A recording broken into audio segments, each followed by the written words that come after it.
President Donald Trump's executive orders laid out a blanket 25% tariff on Canadian goods imported into the United States, except for energy. Canadian energy will carry a lower tariff of 10%. These tariffs went into effect at midnight on Tuesday, March 4th, sending U.S. markets into a dramatic sell-off. Steel and aluminum imports will also be subject to a levy. It's unclear which tariffs will last.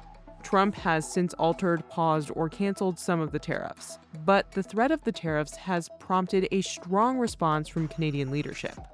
Our tariffs will remain in place until the U.S. tariffs are withdrawn, and not a moment sooner. Canada announced retaliatory tariffs, including a 25% tariff on $30 billion worth of U.S. goods on March 4th, with an additional 25% tariff on over $20 billion in U.S. imports that took effect on Thursday, March 13th. These measures come in response to the U.S. implementing additional steel and aluminum tariffs on Wednesday, March 12th, with the total scope potentially increasing to $155 billion. Tariffs will likely increase prices for American consumers, especially in states with a high share of imports from Canada, such as Montana, Maine, Vermont, North Dakota, and Wyoming. This is not how neighbors treat one another, and certainly not best friends. In what appears to be an escalation of the dispute, Trump has repeatedly called Canada the, quote, 51st state. So I think Canada is going to be a very serious contender to be our 51st state. What he wants is to see a total collapse of the Canadian economy, because that'll make it easier to annex us, is the second half of his thought. Now, first of all, that's never going to happen. We will never be the 51st state. But yeah, he can do damage to the Canadian economy. Here's how this trade dispute will impact American and Canadian consumers, and what this could mean for the future relationship of the two countries. The United States launched a trade war against Canada, their closest partner and ally, their closest friend. Canadians are reasonable, and we are polite, but we will not back down from a fight.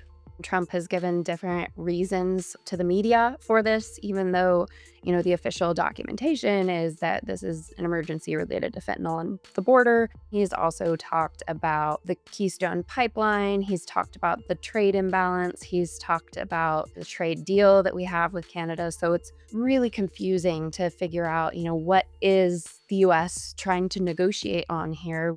Trump's executive orders outline several reasons for the levies, including to stop drugs and undocumented people from entering the U.S. I think there is concern that the border could be strengthened, and I think there are plans in place that the Trudeau government has put forward in terms of a $1.3 billion border plan, the undocumented migrants, as well as the fentanyl trade. That said, I think it's overstated in terms of the Trump administration's focus areas. They went from that to a trade imbalance with Canada and China and Mexico as another reason, and then it goes to the America First policy, which is around reshoring jobs and capital to the United States. And so the puck keeps moving, to use a really Canadian analogy.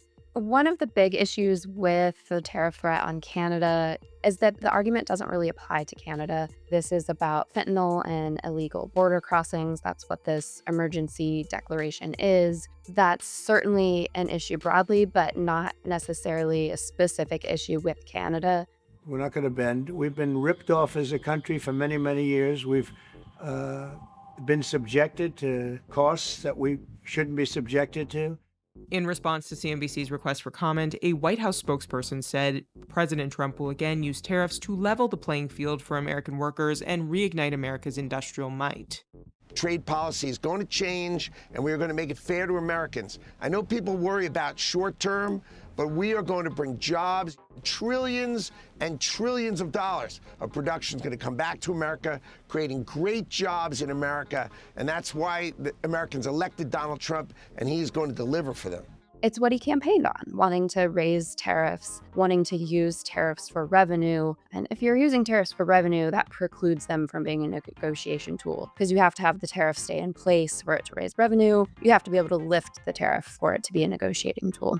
In 2020, Congress passed the United States-Mexico-Canada Agreement, or USMCA, which replaced NAFTA and was one of the Trump administration's economic and political priorities of his first term. I think another big issue that these tariff threats raise is that it's Trump who negotiated this trade deal that we have with Canada and with Mexico now. And when he negotiated it, it was said by him, this is one of the best trade deals ever. And now here we are just a few years later, potentially ripping it up and placing tariffs on our close ally and trading partner, Canada. And I think that just sets the stage for a new era of trade policy, and one where the U.S. may not be as reliable as trading partner as we used to be. How dare our best friend do this to us? If you don't want to waste the crisis, so to speak. I would say the best thing that's happened is that finally Canadians have come together politically, as well as the populace has come together and said, we need to get our own house in order here. We are beholden to this unreliable neighbor to the south now, and the whims of that neighbor are making us finally ask the questions of what do we need to do to become stronger and more prosperous as a country? A tariff is a type of tax that applies to imported goods. It's paid by the person in the country or the business in the country where the importing is happening. More than 60% of the crude oil imported into the U.S. in December 2024 came from Canada. Canada also exports a large amount of electricity to the U.S. That means the cost of gasoline and electricity may rise for some Americans. The auto industry will also be heavily impacted by the tariffs on both Canada and Mexico. The average vehicle could increase by nearly $6,000 in the U.S. based on one estimate from investment bank Benchmark Co. That amount could change as tariff negotiations continue. The U.S. government will collect revenue from the tariffs, but that revenue comes with some downsides. Tariffs are a really bad way to raise revenue. They come with a lot of economic distortions that other types of taxes don't come with. So you have just the negative effect of the tax increase. You also have an additional negative effect in that tariffs can reduce incentives for innovation and for competition because they are effectively shielding domestic companies from import competition. We import roughly $400 billion worth of goods from Canada each year. If we place a 25% tax on most of those goods and a 10% tax on energy-related goods, that will raise tax revenue for the federal government. Now, it'll raise less than just taking 25% times 400 because people will change their behavior. People will import less. And so when you account for all of these shifts in behavior and how tax revenues change, we estimate that tariffs proposed to go into effect on Canada would raise federal tax revenue by about $36 billion in 2025. And if you divide that across all households in the United States, that adds up to about $270 in additional taxes paid because of the tariffs on Canada.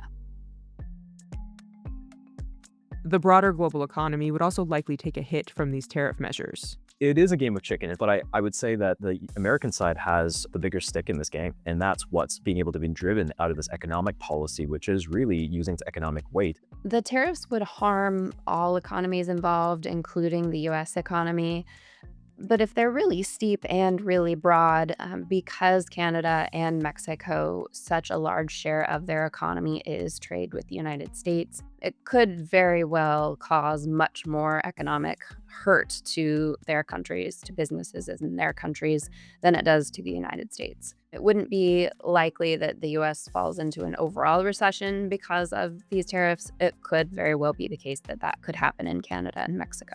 This is something that is going to have an adverse impact on U.S. GDP. Estimates about the impact, it's going to range anywhere from 20 basis points to 150 basis points of a negative impact on U.S. GDP overall. And that will impact everything.